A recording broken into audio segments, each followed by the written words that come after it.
on a more, perhaps on a more tangible level, like the level of language or the level of structure, maybe, like, can you comment on what it is that just really makes a story sing or a poem sing to you?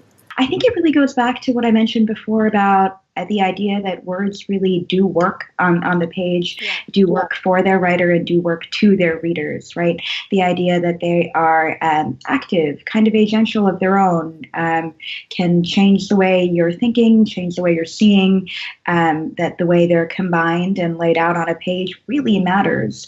So I think to me, it wouldn't be any particular one technical aspect of a poem or any particular kind of form or stylistic tendency. It would more be a sense that everything on the page, within reason, is working together to form some kind of whole that has motion, that has purpose, that creates a space that I can inhabit, and that makes people inhabit it. Yeah, yeah, I really like that notion of the poem or the text being the space that you can inhabit and that you can spend time in.